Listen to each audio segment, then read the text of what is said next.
Le soir du 15 mars 1848, dans une plantation de canne à sucre près de la Nouvelle-Orléans, un homme découpa méticuleusement sa viande au dîner sans savoir qu'il mastiquait ses propres doigts.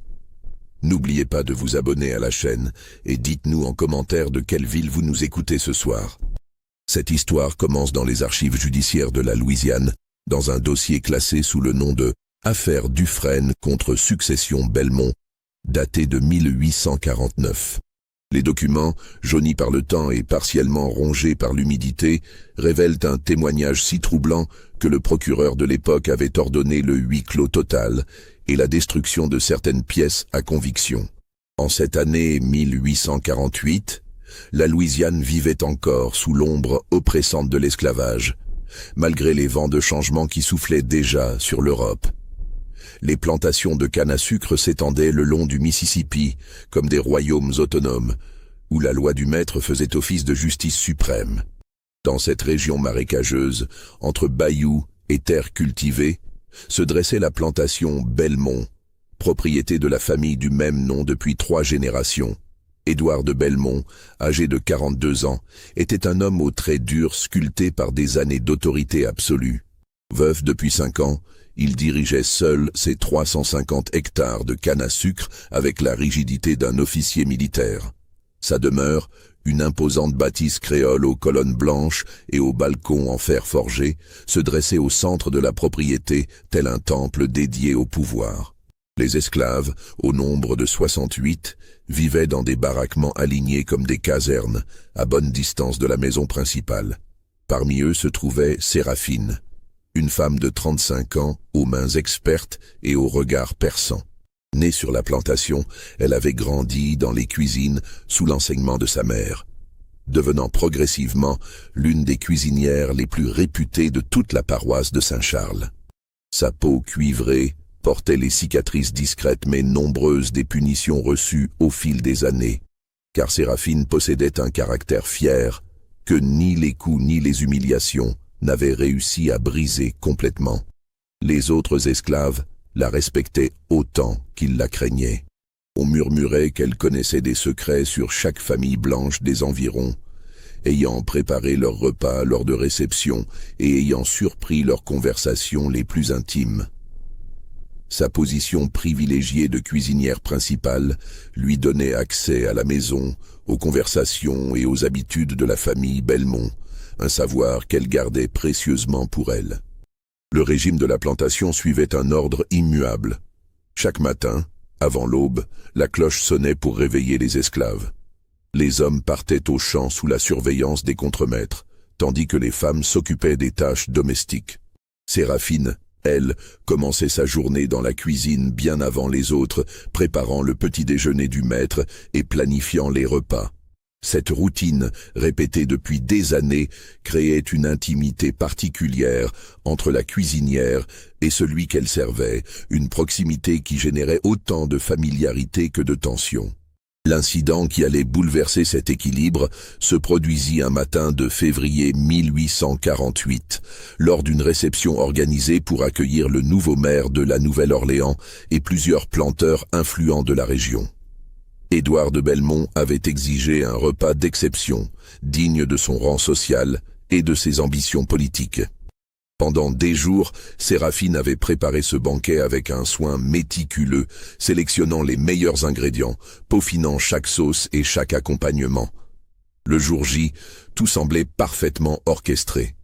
Les invités, vêtus de leurs plus beaux atours, s'installèrent dans la salle à manger ornée de lustres en cristal et de portraits ancestraux. Séraphine et ses assistantes servaient les plats avec la discrétion qui convenait à leurs conditions, invisibles mais omniprésentes, comme des ombres efficaces. Cependant, lorsque le plat principal fut servi, un rôti de porc aux herbes accompagné de légumes glacés, un détail faillit compromettre la soirée. L'une des pommes de terre, mal épluchée, portait encore un morceau de peau noirâtre qui gâchait l'esthétique de l'assiette du maire. Ce dernier, homme pointilleux et habitué au luxe, fronça les sourcils en découvrant cette imperfection. Édouard de Belmont remarqua immédiatement le trouble de son invité d'honneur. Son visage s'empourpra de colère et d'humiliation. Sans un mot, Il se leva de table, s'excusa auprès de ses convives et se dirigea vers la cuisine d'un pas rapide, laissant ses invités dans un silence embarrassé. Ce qui se passa dans la cuisine reste gravé dans les témoignages de 3 esclaves qui y travaillaient ce soir-là. Édouard fit irruption comme un ouragan, le visage déformé par une rage froide qui rendait ses yeux presque blancs. Séraphine, qui supervisait le service des desserts, se retourna calmement à son entrée, consciente que quelque chose avait déplu. « Regardez-moi cette immondice !» rugit-il en brandissant l'assiette incriminée. « Vous osez servir cette saleté à mes invités? Vous voulez me faire passer pour un rustre ?» Séraphine baissa les yeux, adoptant l'attitude soumise qu'on attendait d'elle, mais sa mâchoire se contracta légèrement. « Maître, je suis désolé. Cela ne se reproduira plus. » « Désolé, désolé. » Sa voix montait dans les aigus, perdant tout contrôle. « 25 ans que vous préparez mes repas, et vous ne savez toujours pas éplucher correctement une pomme de terre. Regardez-vous. Vous êtes aussi affreuse que vos plats. » Le silence qui suivit fut plus lourd que tous les cris. Les autres esclaves présents dans la cuisine s'immobilisèrent, sentant que quelque chose de différent venait de se produire. Ce n'était pas la première fois que le maître perdait son sang-froid, mais jamais il n'avait attaqué l'apparence de Séraphine avec une telle cruauté gratuite. Séraphine releva lentement la tête, et ceux qui étaient présents jureraient, plus tard, avoir vu quelque chose de terrifiant passer dans ses yeux. Non pas de la colère, mais quelque chose de plus profond, de plus calculé.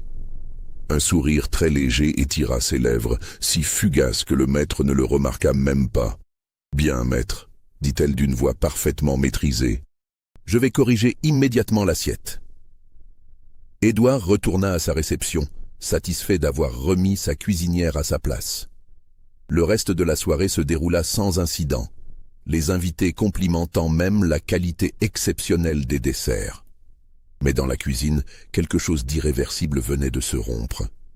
Les jours qui suivirent cette humiliation publique furent marqués par un changement subtil mais inquiétant dans le comportement de Séraphine.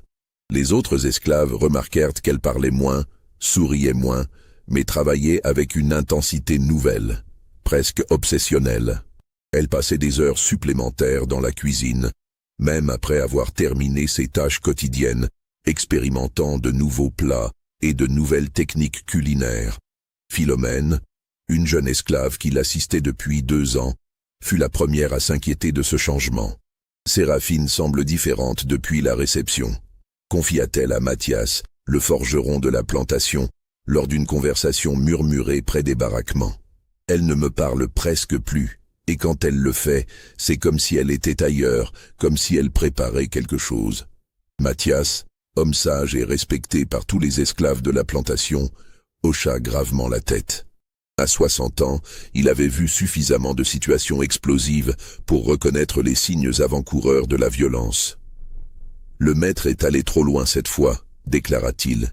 « Séraphine n'est pas une femme qu'on humilie impunément. Sa mère était déjà comme ça. Il faut prier pour que ça se tasse. » Mais loin de se tasser, la situation sembla s'envenimer progressivement. Édouard de Belmont, inconscient du changement qu'il avait provoqué, continua à traiter sa cuisinière avec la même désinvolture méprisante qu'auparavant. Pire encore, il semblait prendre un plaisir pervers à la critiquer pour des détails insignifiants, comme s'il avait découvert une nouvelle forme de divertissement. Un matin, il reprocha à Séraphine d'avoir mis trop de sel dans ses œufs. L'après-midi, il se plaignit que son thé n'était pas assez chaud. Le soir, il prétendait que le pain était trop cuit. Chaque remarque était accompagnée d'une allusion désobligeante à son apparence ou à son incompétence supposée. Les témoins de l'époque rapportent que Séraphine encaissait chaque critique avec une patience surnaturelle, se contentant de hocher la tête et de promettre de faire mieux.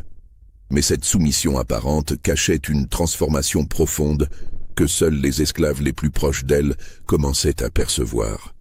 Philomène nota que Séraphine avait commencé à tenir un petit carnet dans lequel elle inscrivait méticuleusement les préférences alimentaires du maître, ses horaires de repas, ses réactions à certains plats.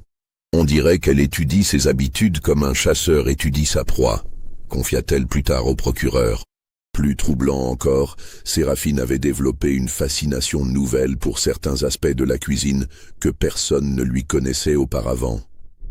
Elle passait du temps à observer les bouchers locaux découper leur viande, posant des questions techniques sur les différentes parties des animaux, sur les temps de cuisson, sur les méthodes de préparation les plus raffinées.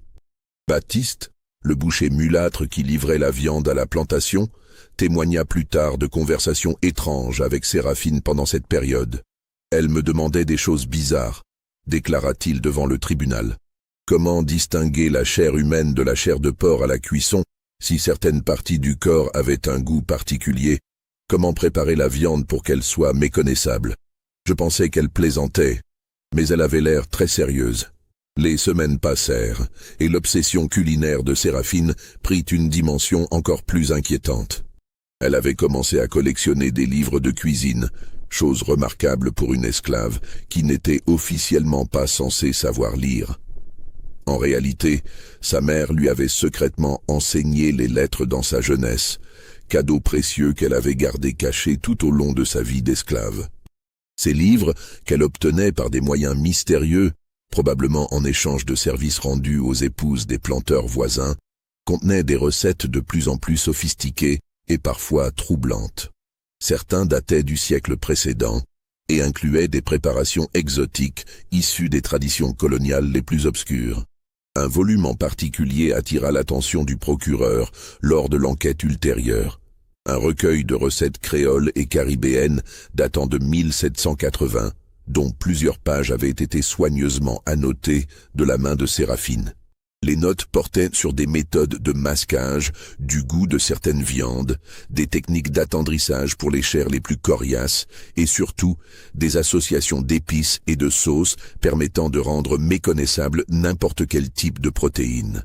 Parallèlement à ses recherches culinaires, Séraphine avait commencé à manifester un intérêt nouveau pour les habitudes personnelles de son maître. Elle interrogeait discrètement les autres esclaves domestiques sur les préférences d'Édouard, ses horaires, ses manies, ses peurs. Elle voulait savoir à quelle heure il se couchait, s'il se réveillait la nuit, quels étaient ses plats préférés, dans quelles circonstances il était le plus détendu. Cette collecte d'informations n'échappa pas complètement à l'attention des autres esclaves, mais aucun n'osa la questionner directement. Dans leur monde, la survie dépendait souvent de la capacité à ne pas voir ce qu'il valait mieux ignorer. Cependant, une inquiétude sourde commençait à gagner les baraquements. Mathias, de plus en plus préoccupé, tenta une approche directe un soir de début mars. Il trouva Séraphine dans la cuisine, seule, en train de préparer une marinade complexe pour le repas du lendemain. L'odeur qui émanait de sa préparation était riche et épicée, mais avec quelque chose d'inhabituel qu'il n'arrivait pas à identifier. « Séraphine, » commença-t-il prudemment, « il faut qu'on parle. » Elle ne leva pas les yeux de son travail, continuant à mélanger sa préparation avec des gestes précis et mesurés. « De quoi, Mathias? Tu sais très bien de quoi. Tout le monde voit que tu prépares quelque chose. Ce que le maître t'a dit ce soir-là, c'était cruel, mais... » « Cruel ?» Elle s'arrêta enfin de remuer, fixant le vieil homme avec un regard qui le fit frissonner. « Tu crois que c'est la première fois qu'il m'humilie, Mathias?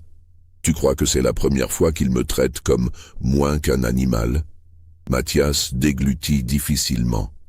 Dans les yeux de Séraphine, il voyait quelque chose qu'il n'avait jamais vu auparavant chez elle, une détermination glacée qui ne présageait rien de bon. 25 ans, Mathias. 25 ans que je nourris cet homme 3 fois par jour. 25 ans que je connais ses goûts mieux que sa propre mère. 25 ans que je mets tout mon talent, toute ma science, au service de son plaisir. Et lui, il me traite d'affreuse. Elle reprit son mélange. Mais ses gestes étaient devenus plus violents. Tu sais ce qui est affreux, Mathias? C'est de vivre dans l'oubli complet de ce qu'on apporte aux autres. C'est de ne jamais être reconnu pour son art, pour son dévouement. C'est d'être traité comme un objet utilisable et jetable.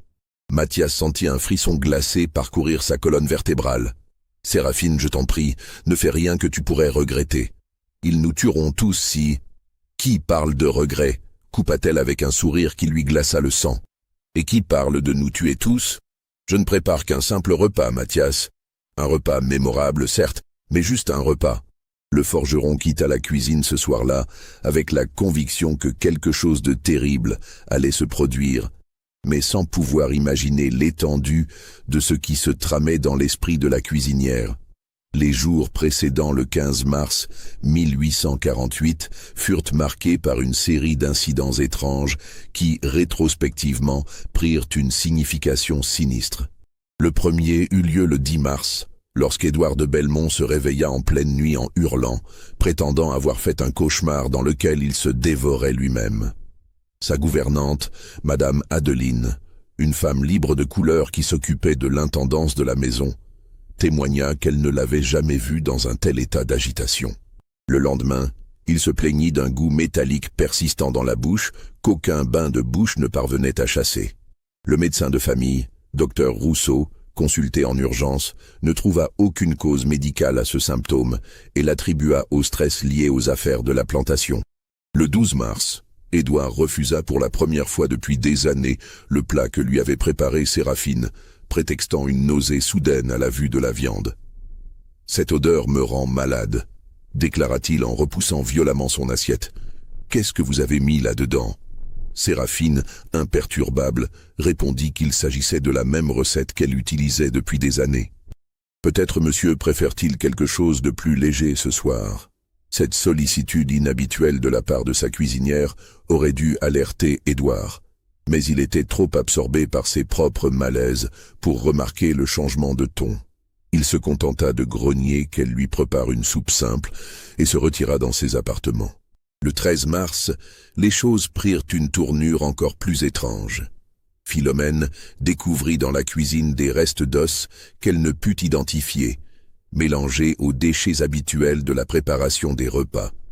Quand elle interrogea Séraphine à ce sujet, celle-ci répondit laconiquement qu'il s'agissait d'os de porc pour enrichir le bouillon. Mais la jeune femme remarqua que ces os étaient plus fins et plus longs que ceux qu'elle avait l'habitude de voir. Plus troublante encore, elle surprit Séraphine en train de parler toute seule dans la cuisine, tard dans la soirée, comme si elle répétait une leçon ou un discours. Les bribes qu'elle put saisir n'avaient aucun sens. La reconnaissance du goût, l'ironie de la consommation. Ce qu'on nourrit, nous nourrit en retour.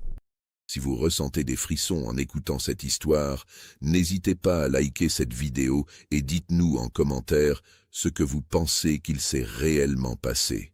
Le 14 mars, la veille du jour fatidique, un incident particulièrement troublant se produisit. Édouard, inspectant ses écuries, remarqua que l'un de ses chevaux semblait agité et refusait de manger. En examinant l'animal de plus près, il découvrit plusieurs petites entailles sur ses flancs, comme si quelqu'un avait prélevé de minuscules échantillons de chair. Furieux, il convoqua tous les esclaves pour découvrir le responsable de ces mutilations. Personne ne put ou ne voulut donner d'explication satisfaisante. Séraphine, interrogée comme les autres, suggéra que des animaux sauvages avaient pu s'introduire dans l'écurie, hypothèse qui fut finalement retenue faute de mieux. Mais Baptiste le boucher, qui se trouvait sur la plantation ce jour-là pour une livraison, remarqua quelque chose de particulier. Les entailles sur le cheval présentaient exactement le même type de découpe que celle qu'un boucher expérimenté aurait pratiquée pour prélever des échantillons de viande. C'était du travail de professionnel, témoigna-t-il plus tard. Quelqu'un qui connaissait parfaitement l'anatomie et les techniques de découpe. Ce soir-là, Édouard dîna d'un simple bouillon de légumes, prétextant encore des troubles digestifs. Séraphine accepta ce changement de menu avec une complaisance qui aurait dû paraître suspecte, mais le maître était trop préoccupé par ses propres maux pour s'en inquiéter. Ce qu'il ignorait, c'est que cette modification de dernière minute contrariait considérablement les plans de sa cuisinière. Selon les témoignages ultérieurs, Séraphine passa une partie de la nuit dans la cuisine, adaptant fébrilement sa préparation pour le lendemain, murmurant des calculs complexes sur les temps de cuisson et les assaisonnements nécessaires. Philomène, qui se levait toujours avant l'aube pour aider aux préparations, trouva la cuisine dans un état inhabituel le matin du 15 mars. Plusieurs ustensiles qu'elle n'avait jamais vus auparavant étaient disposés sur les plans de travail. Des couteaux d'une finesse extrême, des pinces de précision, des récipients de tailles variées. L'odeur qui régnait dans la pièce était complexe et entêtante, mélange d'épices exotiques et de quelque chose d'autre qu'elle ne parvenait pas à identifier. « Qu'est-ce que vous préparez aujourd'hui, Séraphine » demanda-t-elle innocemment. La cuisinière se retourna avec un sourire qui fit frissonner la jeune femme. « Quelque chose de spécial, Philomène. Quelque chose que le maître n'oubliera jamais. » Le 15 mars 1848 s'annonçait comme une journée ordinaire à la plantation Belmont. Le soleil se levait paresseusement sur les champs de canne à sucre, les oiseaux chantaient dans les cyprès, et la routine habituelle semblait reprendre ses droits. Édouard de Belmont, remis de ses malaises des jours précédents, manifesta même une humeur plutôt bonne au petit déjeuner. « Séraphine, appela-t-il depuis la salle à manger. Je recevrai ce soir Monsieur Dufresne et sa famille pour discuter affaires. Préparez-moi quelque chose d'exceptionnel. Il faut que je l'impressionne. » La cuisinière, qui attendait visiblement cette demande, s'inclina respectueusement. « Bien, monsieur. J'ai justement préparé quelque chose de très spécial. Un plat de ma composition, inspiré des traditions les plus raffinées de notre art culinaire créole. » Édouard, satisfait, ne remarqua pas l'étrange lueur qui brillait dans les yeux de sa cuisinière. Il passa la journée à vaquer à ses occupations habituelles, inspectant ses champs, rencontrant ses contremaîtres, préparant les documents nécessaires à sa transaction avec Dufresne. Dans la cuisine, Séraphine orchestrait les préparatifs du dîner avec une précision chirurgicale. Elle avait renvoyé tous ses assistants, prétextant que la recette qu'elle préparait était un secret de famille qu'elle ne pouvait partager. Seule dans son royaume culinaire, elle s'affairait autour d'une marmite dont le contenu mijotait lentement, dégageant un arôme complexe et troublant. Mathias, toujours inquiet du comportement de Séraphine, tenta une dernière fois de l'approcher dans l'après-midi. Il la trouva dans la cuisine, penchée sur son fourneau, remuant délicatement une sauce d'une couleur brune profonde. L'odeur qui émanait de la préparation était envoûtante, mélange d'épices créoles et de quelque chose d'indéfinissable qui lui fit froncer les sourcils. « Séraphine, dit-il doucement, il est encore temps d'arrêter tout ça. Quel que soit ton plan, les conséquences retomberont sur nous tous. » Elle se retourna lentement, et Mathias recula instinctivement devant l'expression de son visage. Ce n'était ni de la colère ni de la haine, mais quelque chose de plus profond, de plus implacable. Une détermination absolue qui glaçait le sang. « Tu crois que je fais ça pour moi, Mathias ?» Sa voix était d'un calme terrifiant. « Tu crois que c'est de la vengeance ? Non, c'est de la pédagogie. Cet homme va enfin apprendre ce que signifie vraiment se nourrir de quelqu'un d'autre. » Elle retourna à sa préparation, ajoutant une pincée d'une épice que Mathias ne reconnut pas. « 25 ans, Mathias. 25 ans que je le nourris de mon savoir, de mon talent, de ma sueur. Il a littéralement grandi grâce à ma cuisine, et il me traite d'affreuse.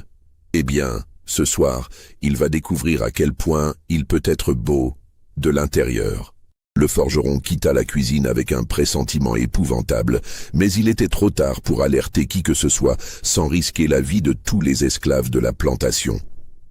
Vers 17 heures, M. Dufresne arriva accompagné de sa femme et de leurs 2 enfants.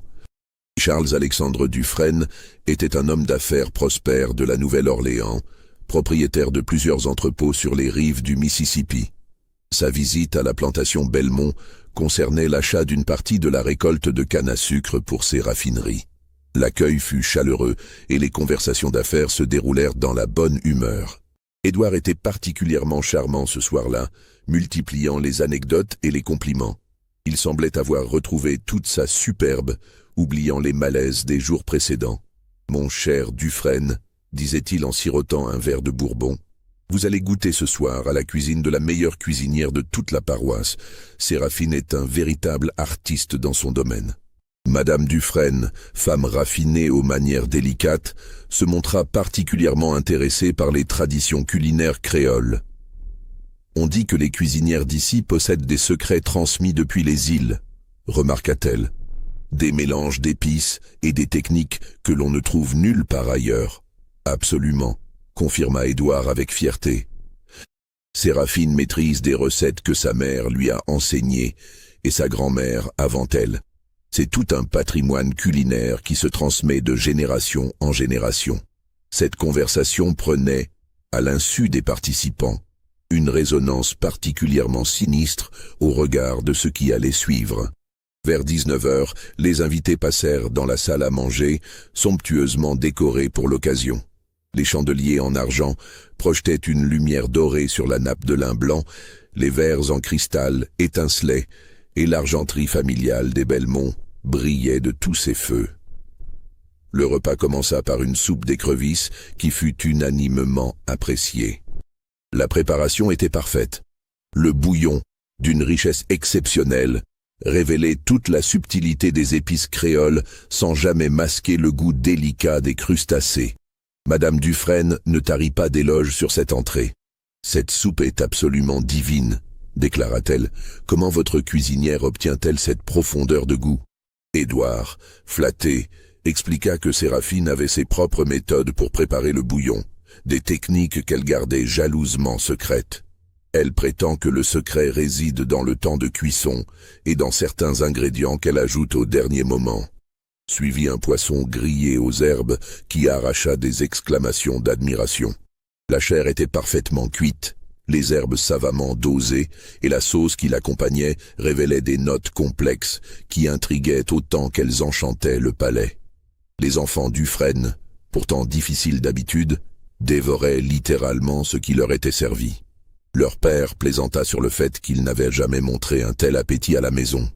L'ambiance était détendue et conviviale, exactement ce qu'Édouard souhaitait pour conclure ses affaires. Les négociations avançaient favorablement, et il était évident que Dufresne était impressionné par le raffinement de son hôte. « Vous savez, Belmont, » dit Dufresne en essuyant délicatement ses lèvres avec sa serviette, « si votre cuisinière cherchait un nouvel emploi, je serais prêt à l'engager sur le champ. Cette cuisine rivalise avec celle des meilleurs restaurants de la Nouvelle-Orléans. » Édouard rit de bon cœur. « Je crains que Séraphine ne soit pas à vendre, mon cher ami. Elle fait partie intégrante de cette plantation depuis sa naissance. C'est une perle rare. » Cette remarque, prononcée avec une condescendance typique de l'époque, allait prendre une saveur particulièrement amère quelques minutes plus tard. Puis vint le moment tant attendu du plat principal. Un silence respectueux s'installa dans la salle à manger lorsque Séraphine fit son entrée, portant un plateau d'argent recouvert d'un dôme métallique. Sa démarche était parfaitement maîtrisée, ses gestes empreints d'une solennité qui ne passa pas inaperçue. Elle portait ce soir-là sa plus belle robe de service, impeccablement repassée, et avait noué ses cheveux dans un chignon d'une élégance inhabituelle. Son attitude était parfaitement professionnelle, mais les invités les plus observateurs remarquèrent quelque chose d'inhabituel dans son regard. Une intensité, une concentration qui dépassait le simple souci de bien servir. Il y avait dans ses yeux une lueur que Madame Dufresne décrirait plus tard comme triomphante, mais d'un triomphe terrifiant. « Mesdames et messieurs », annonça Édouard avec la fierté d'un collectionneur présentant sa pièce maîtresse, « j'ai l'honneur de vous présenter la spécialité de notre cuisinière, un plat de sa composition dont elle garde jalousement le secret. » Séraphine a travaillé toute la journée à cette création exceptionnelle. Séraphine souleva le dôme avec une lenteur théâtrale, révélant une pièce de viande magnifiquement présentée, nappée d'une sauce brune onctueuse aux reflets dorés et accompagnée de légumes colorés disposés avec un art consommé. L'arôme qui s'échappa du plat était envoûtant, complexe, avec des notes épicées qui chatouillaient agréablement les narines et réveillaient immédiatement l'appétit. La présentation était parfaite. La viande, découpée en tranches d'une épaisseur idéale, révélait une chair rosée et tendre qui semblait fondre sous le regard. La sauce, d'une consistance parfaite, nappait délicatement chaque morceau sans jamais le noyer. Les légumes, disposés avec un sens artistique remarquable, apportaient leur couleur vive qui contrastait harmonieusement avec les tons dorés de l'ensemble. « Seigneur !» s'exclama M. Dufresne en se penchant pour mieux admirer la présentation. « C'est absolument magnifique. Qu'est-ce que c'est exactement ?» Séraphine eut un sourire énigmatique qui fit frissonner imperceptiblement Madame Dufresne, bien que celle-ci ne sût pas encore pourquoi. Une viande très spéciale, monsieur, une viande que monsieur de Belmont n'a jamais goûtée auparavant, mais qui lui est intimement familière. Cette réponse sibylline fit rire les convives, qui y virent une plaisanterie de cuisinière faisant la mystérieuse sur sa recette. Édouard lui-même sourit largement, flatté de l'attention que portait sa domestique à lui préparer quelque chose d'unique. « Allons, Séraphine, dit-il sur le ton de la plaisanterie, ne faites pas tant de mystère. Dites-nous au moins de quel animal il s'agit. »« Oh, maître, répondit-elle avec cette même douceur troublante, disons que c'est une viande qui vous est très proche, plus proche que vous ne pourriez l'imaginer. » Les portions furent servies avec le cérémonial habituel, Séraphine maniant les couverts de service avec une dextérité qui témoignait de son expérience. Chaque invité reçut une tranche généreuse de cette viande mystérieuse, nappée de la même sauce savoureuse. L'aspect était parfait, la chair était rosée, tendre, parfaitement cuite. La sauce, riche et parfumée, masquait efficacement tout goût trop prononcé de la protéine. Édouard fut le premier à porter sa fourchette à sa bouche, comme il se devait en tant qu'hôte. Il mâcha lentement, savourant les saveurs complexes qui explosaient sur son palais. Son visage exprima d'abord la satisfaction, puis la surprise admirative. « Séraphine » déclara-t-il après avoir avalé sa première bouchée, ses yeux brillants de plaisir gustatif. « C'est absolument délicieux. Quel est donc ce goût si particulier, cette texture si tendre? J'ai l'impression de reconnaître quelque chose, mais je n'arrive pas à identifier quoi. » La cuisinière, toujours debout près de la table dans l'attitude respectueuse qui convenait à sa condition, garda son sourire énigmatique. « C'est le goût de la reconnaissance, maître. Le goût de ce qui nourrit vraiment un homme, ce qui fait sa substance. » Les autres invités avaient commencé à déguster à leur tour et les compliments fusaient de toutes parts. Monsieur Dufresne ferma même les yeux de plaisir en mastiquant, savourant pleinement cette expérience gustative exceptionnelle. « Ma chère madame, dit-il en s'adressant à Séraphine, vous êtes véritablement un artiste. Cette viande est d'une tendreté extraordinaire, et cette sauce, ces épices, c'est un véritable enchantement pour le palais. » Madame Dufresne acquiesça avec enthousiasme. « Je n'ai jamais rien goûté de semblable. Il y a quelque chose d'unique dans ce plat, une saveur que je ne parviens pas à définir, mais qui est absolument exquise. » Même les enfants, pourtant peu enclins au raffinement culinaire, dévoraient leur portion avec un appétit remarquable. Ils réclamèrent même une seconde portion, ce qui fit rire leurs parents. La conversation reprit, portant sur les affaires et les nouvelles de la Nouvelle-Orléans, mais elle était constamment ponctuée de compliments sur la qualité exceptionnelle du plat. Édouard rayonnait littéralement de fierté, se rengorgeant sous les éloges adressés à sa table. « Vous savez, Dufresne, dit-il en découpant soigneusement sa viande, je pense sincèrement que Séraphine pourrait donner des leçons aux chefs les plus réputés de nos grandes villes. Cette création est tout simplement parfaite. » Il mangea avec un plaisir évident, finissant même sa portion et en redemandant, chose inhabituelle pour lui qui surveillait habituellement sa ligne. « Séraphine, appela-t-il, servez-moi donc une autre tranche de cette merveille. Et n'hésitez pas à être généreuse avec la sauce. » C'est à ce moment précis que l'atmosphère commença à changer subtilement. Au lieu de retourner en cuisine chercher le plat pour resservir son maître, Séraphine resta dans la salle à manger, observant Édouard avec une attention qui commençait à paraître troublante. Son regard fixe, sa posture immobile, sa manière de sourire sans vraiment sourire, créaient un malaise indéfinissable.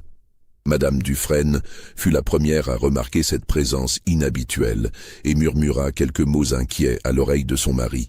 « Séraphine, » dit finalement Édouard, remarquant le regard insistant de sa cuisinière et commençant lui-même à se sentir mal à l'aise. « Vous pouvez aller chercher le plat pour me resservir, et après, vous pourrez vous retirer. Nous nous servirons nous-mêmes pour le dessert. » Mais au lieu d'obéir, Séraphine fit quelques pas en avant, se rapprochant de la table. Son sourire s'était transformé en quelque chose de plus inquiétant, de plus calculé. Il y avait dans son expression une satisfaction profonde, comme celle d'un artiste contemplant son œuvre achevée. « Avant de me retirer, maître, dit-elle d'une voix parfaitement calme mais chargée d'une intensité nouvelle, j'aimerais savoir si la viande vous plaît vraiment, si vous la trouvez reconnaissable. » Un silence étrange s'installa dans la salle à manger. Les invités cessèrent de manger, sentant confusément que quelque chose d'anormal était en train de se produire. L'atmosphère conviviale de quelques instants plus tôt s'évanouit, remplacée par une tension palpable. Les fourchettes se figèrent à mi-chemin entre les assiettes et les bouches. Les verres de vin restèrent suspendus dans l'air. Même les enfants, sensibles à ce changement d'ambiance, arrêtèrent de manger et regardèrent les adultes avec inquiétude. Édouard fronça les sourcils, irrité par l'attitude inhabituelle de sa cuisinière et par la gêne qu'elle créait devant ses invités. « Que voulez-vous dire, reconnaissable? Bien sûr qu'elle me plaît, je viens de vous le dire.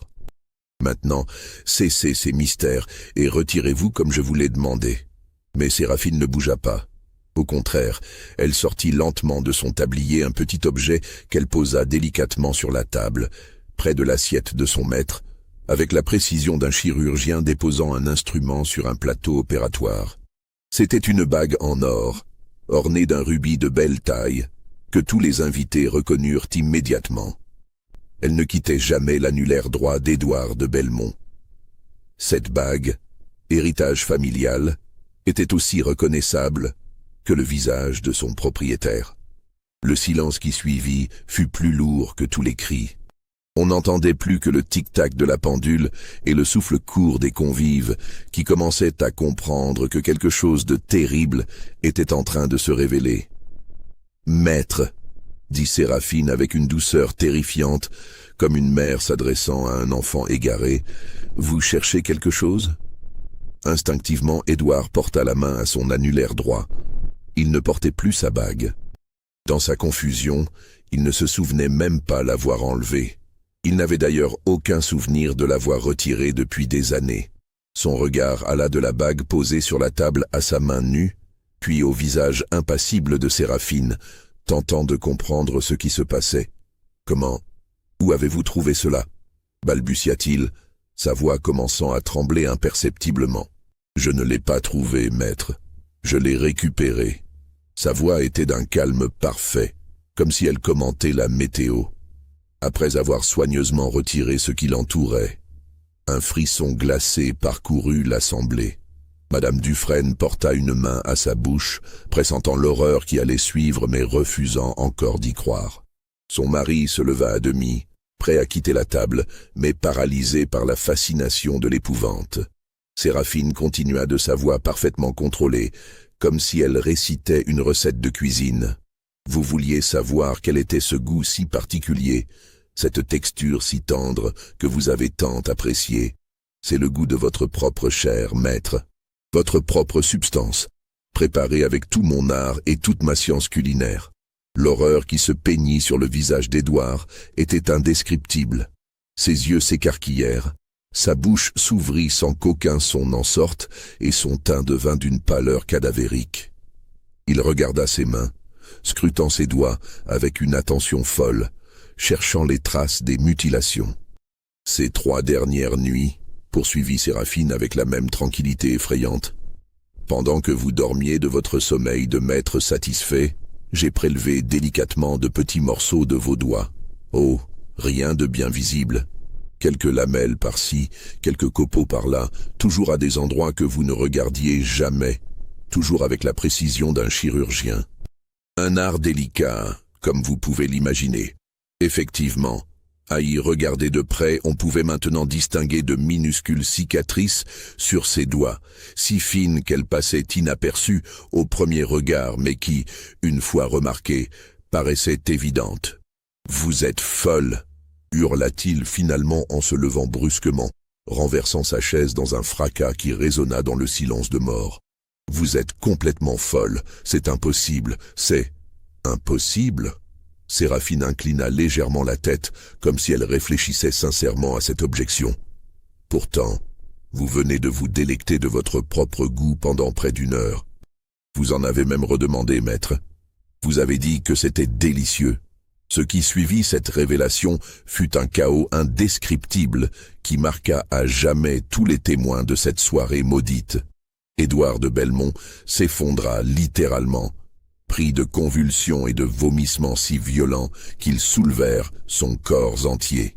Il se vidait de tout ce qu'il avait ingurgité, comme si son organisme tentait désespérément d'expulser cette partie de lui-même qu'il venait de consommer.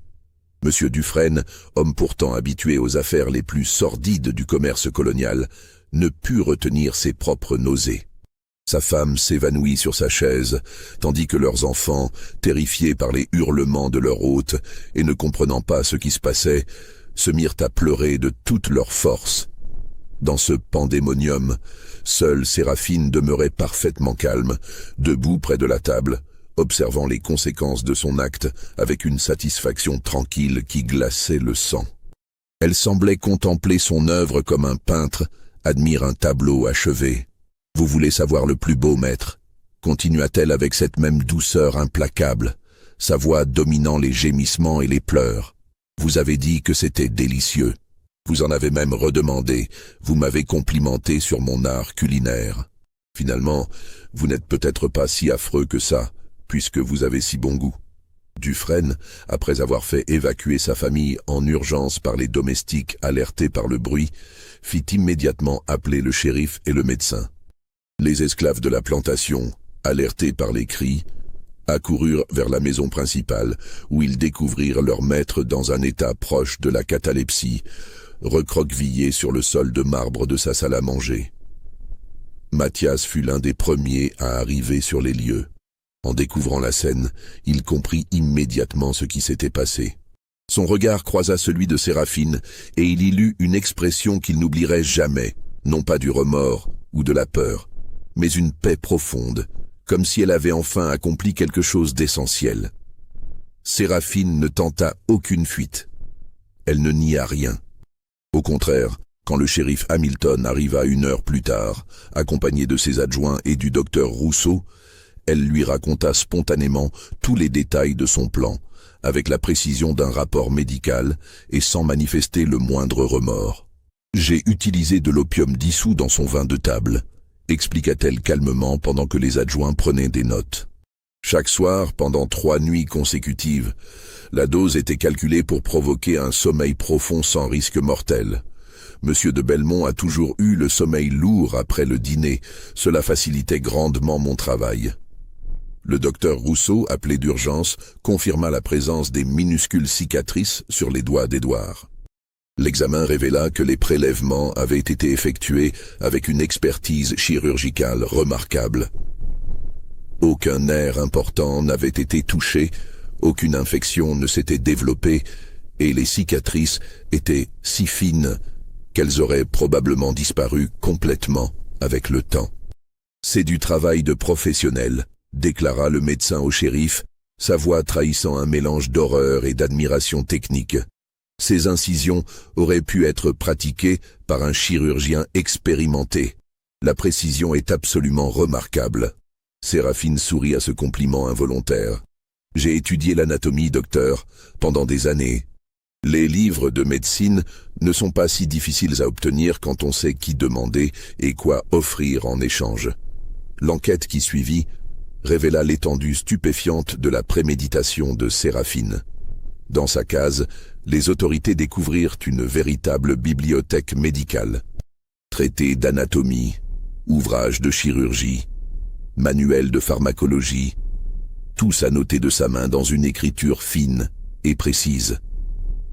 Plus troublant encore, ils trouvèrent le carnet dans lequel elle avait minutieusement planifié son opération sur plusieurs mois.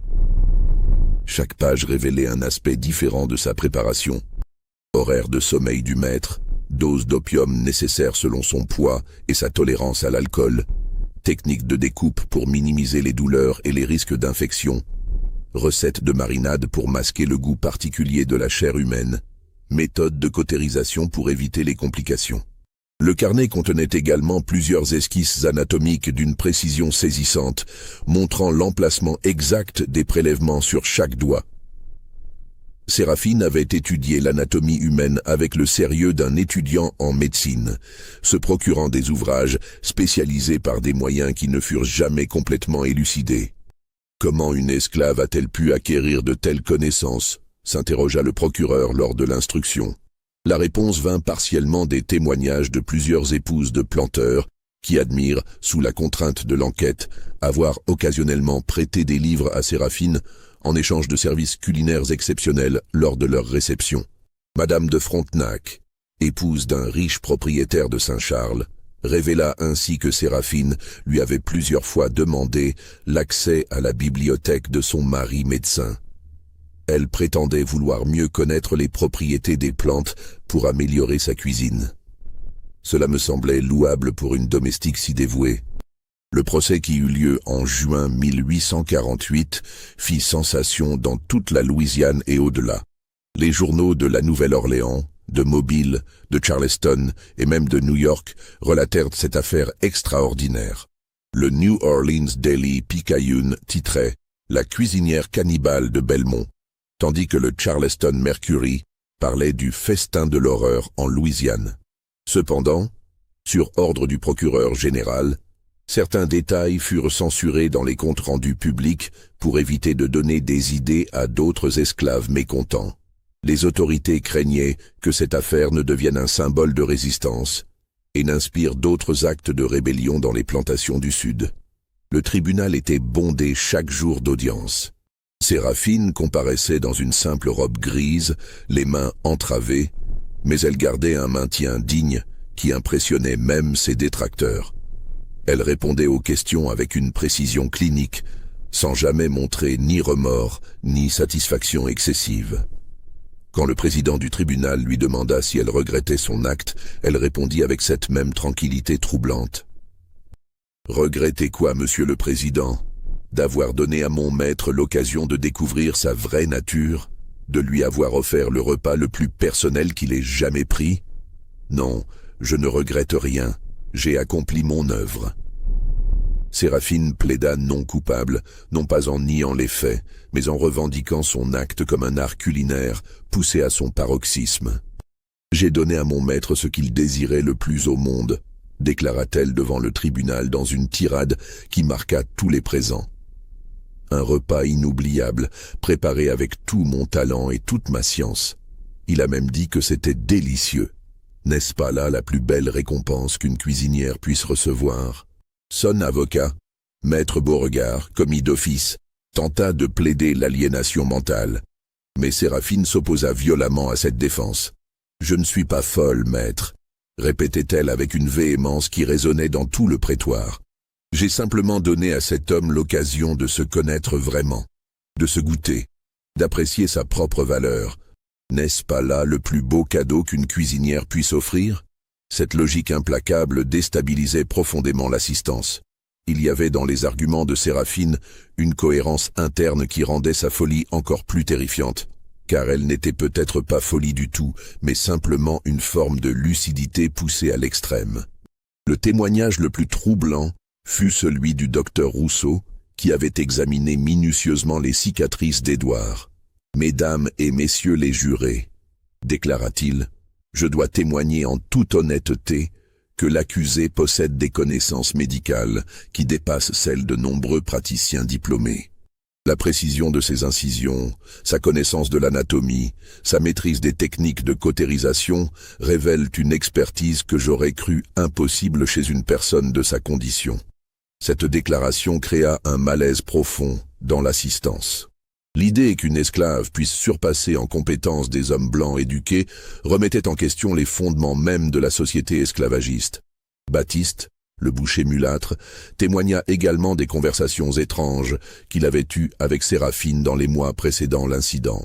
Elle me posait des questions très précises sur les différences entre la chair humaine et la chair animale, rapporta-t-il. Elle voulait savoir quelles épices utiliser pour masquer certains goûts, quelle technique de cuisson employer pour attendrir les fibres les plus coriaces.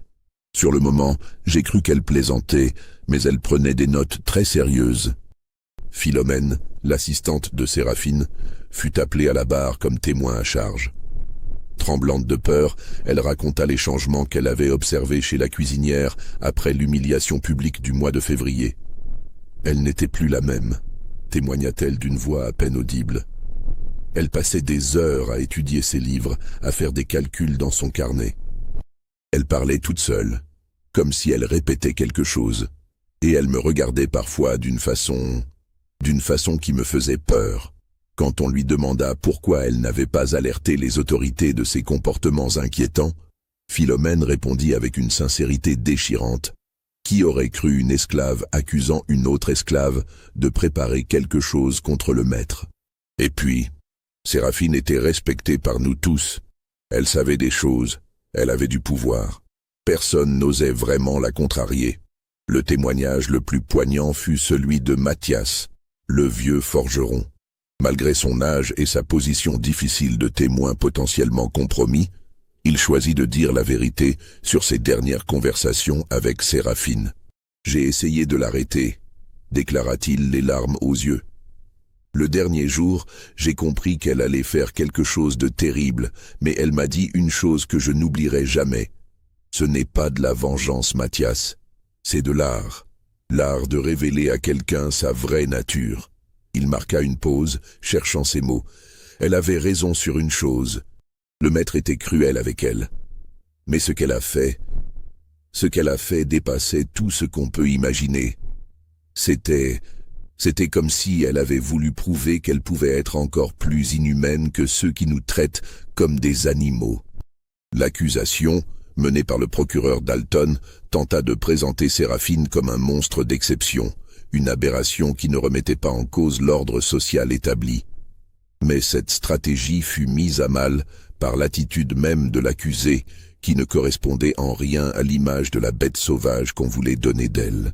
Séraphine se présenta chaque jour au tribunal avec une dignité qui impressionnait même ses ennemis.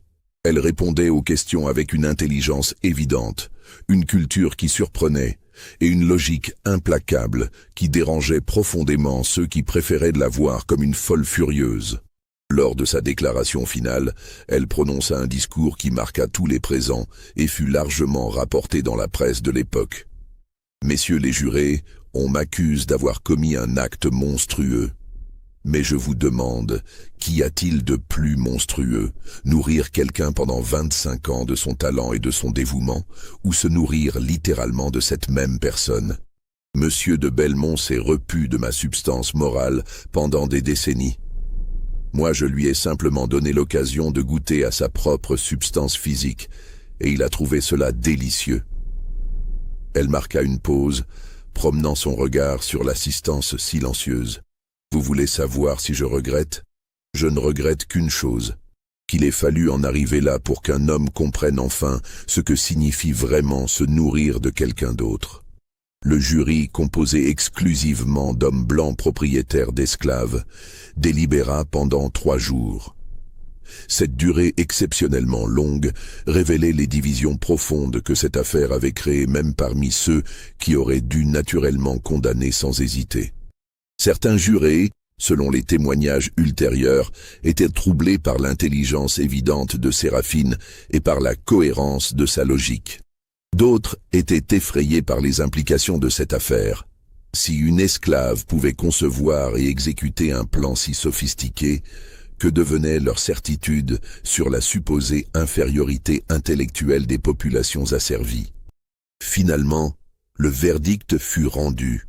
Culpabilité pour tentative d'empoisonnement et voie de fait avec préméditation. Curieusement, malgré la gravité des faits, la peine de mort ne fut pas prononcée. Séraphine fut condamnée aux travaux forcés à vie dans le pénitencier d'État, sentence qui surprit tous les observateurs du procès. Cette clémence relative s'expliquait peut-être par la gêne profonde que ressentaient les autorités face à cette affaire. L'idée qu'une esclave puisse concevoir et exécuter un plan si sophistiqué remettait en question certaines croyances fondamentales de la société de l'époque.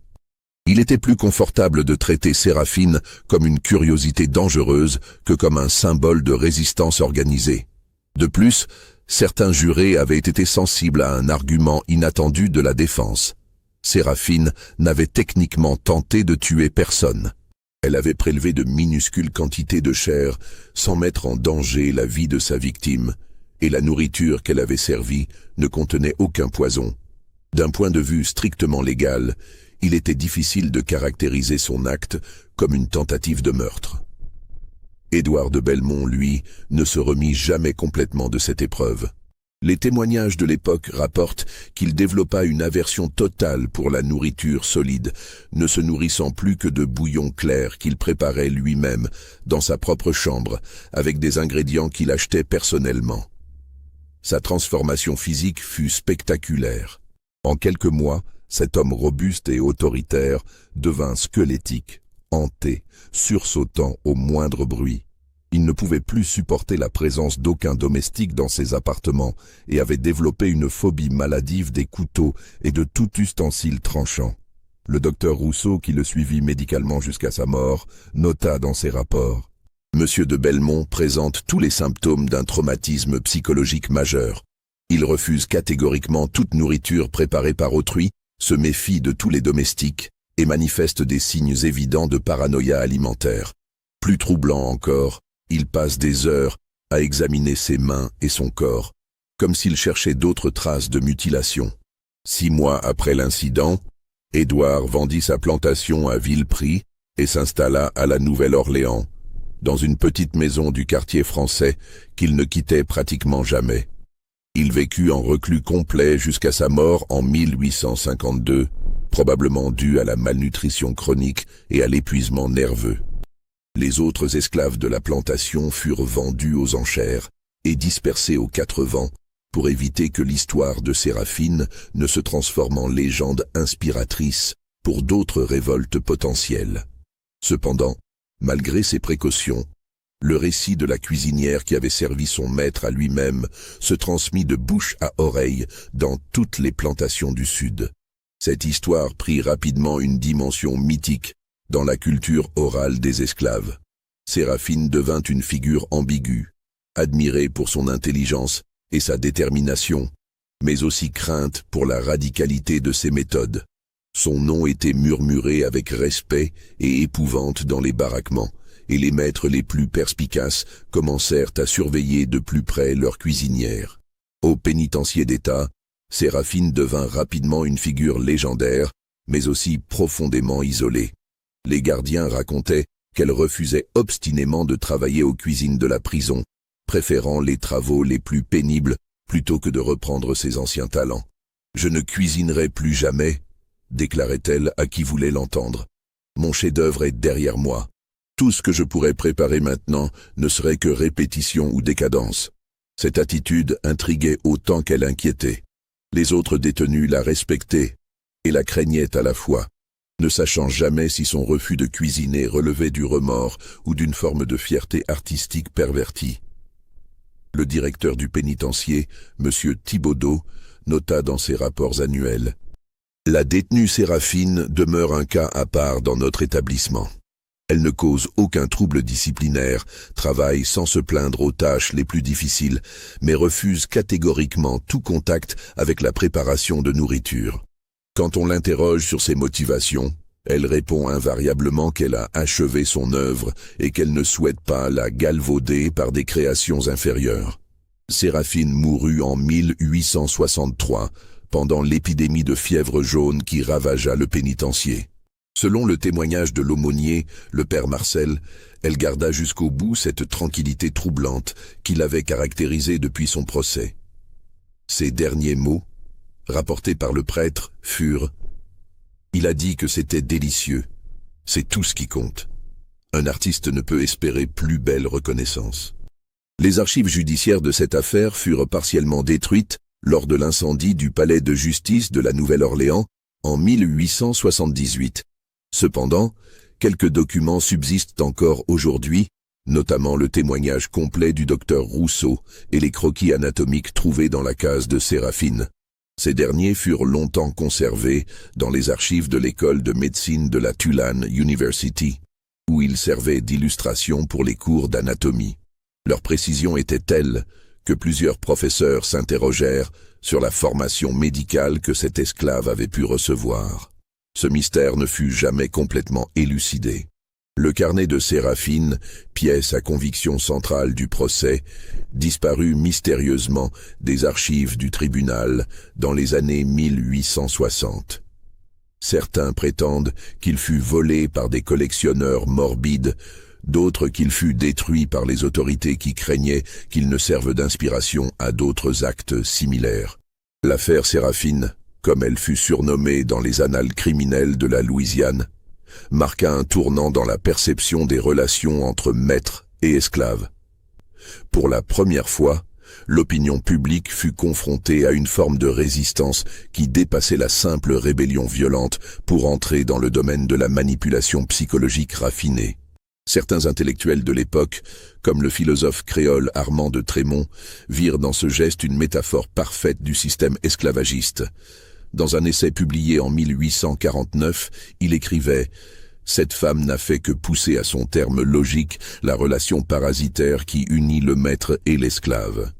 En nourrissant littéralement son oppresseur de sa propre substance, elle a révélé la nature profondément cannibale de l'esclavage. Nous nous repaissons tous, d'une manière ou d'une autre, de la chair de ceux que nous asservissons. » Cette analyse, jugée subversive par les autorités, valut à son auteur un exil forcé vers la France, mais elle circula clandestinement dans les cercles abolitionnistes du Nord et contribua à alimenter les débats sur la question de l'esclavage. Aujourd'hui encore, dans certaines familles créoles de Louisiane, on raconte l'histoire de Séraphine comme un avertissement aux parents trop sévères avec leurs domestiques. Attention à ne pas pousser trop loin ceux qui préparent votre nourriture, murmurent les grands-mères à leurs petits-enfants, car ils connaissent des secrets que vous préféreriez ignorer. Ces récits, transmis de génération en génération, ont transformé Séraphine en figure de folklore local, à mi-chemin entre l'héroïne et le monstre. Dans certaines versions, elle devient une sorcière capable de jeter des sorts par la nourriture. Dans d'autres, elle incarne la justice immanente qui frappe les oppresseurs trop cruels. La maison de la plantation Belmont fut détruite par un incendie en 1885, 40 ans après les événements. Le feu d'origine inconnue prit naissance dans l'ancienne cuisine, bien que le bâtiment fût abandonné depuis des années. Les pompiers de l'époque notèrent plusieurs détails étranges. L'incendie semblait s'être propagé de manière inhabituelle, épargnant certaines parties de la maison, tout en consumant complètement d'autres sections. Plus troublant encore, ils découvrirent dans les ruines de la cuisine des ustensiles de précision. Couteaux fins, pinces chirurgicales, récipients de mesure, qui ne figuraient pas dans l'inventaire de la succession Belmont.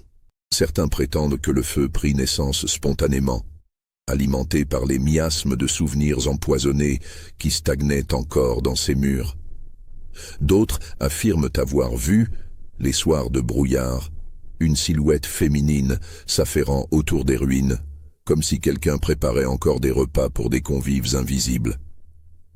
Ces récits, bien sûr, relèvent de la superstition populaire, mais ils témoignent de l'empreinte indélébile que cette affaire a laissée dans la mémoire collective de la région. Même aujourd'hui, près de 2 siècles plus tard, le nom de Séraphine évoque encore un mélange de fascination et d'épouvante. L'histoire de Séraphine nous interroge sur les limites de la résistance humaine et sur les moyens que l'oppression peut pousser les êtres à inventer. Elle soulève aussi des questions troublantes sur la nature de l'art, de la vengeance et de la reconnaissance. Car au-delà de l'horreur évidente de son geste, il reste cette dimension artistique revendiquée par la cuisinière elle-même. Avoir créé un plat si parfait que sa victime l'a trouvé délicieux, ignorant qu'elle se délectait de sa propre chair. Cette performance culinaire macabre représente peut-être l'aboutissement ultime de l'art gastronomique. Faire découvrir à quelqu'un son propre goût, littéralement. Était-ce de la folie, de la génialité criminelle, une forme suprême d'ironie, ou simplement l'aboutissement logique d'une situation d'injustice poussée trop loin? Les documents d'époque ne permettent pas de trancher définitivement ces questions. Mais il nous laisse cette image saisissante et inoubliable. Un homme savourant un repas exceptionnel, complimentant sa cuisinière sur son talent, en redemandant même une seconde portion, ignorant qu'il dégustait sa propre substance transformée par l'art culinaire le plus macabre qui soit. Cette ironie finale, cette révélation horrifique, cette satisfaction du maître devenant littéralement l'incarnation de l'expression « se repaître de quelqu'un » constitue peut-être la dimension la plus troublante de toute cette affaire. Séraphine avait réussi son pari ultime, révéler à son oppresseur sa vraie nature, non pas métaphoriquement, mais de la manière la plus concrète et la plus intime qui soit. Elle l'avait forcé à se connaître au sens littéral du terme, à apprécier son propre goût, à reconnaître sa propre valeur nutritive. Et le plus terrifiant dans tout cela, c'est qu'il avait trouvé cela délicieux. Vous croyez que tout a été révélé dans cette histoire? Que Séraphine a dit toute la vérité lors de son procès? Ou pensez-vous qu'elle a emporté d'autres secrets dans sa tombe? Dites-le nous en commentaire, abonnez-vous à la chaîne si cette histoire vous a marqué, et partagez-la avec ceux qui aiment les mystères les plus sombres de l'histoire. Car après tout, dans chaque cuisine, dans chaque repas partagé, se cache peut-être une part d'intimité que nous préférerions ne jamais connaître. Et chaque fois que nous complimentons un cuisinier sur son talent, nous ne savons jamais vraiment quel secret se cache derrière cette saveur si particulière qui nous enchante le palais.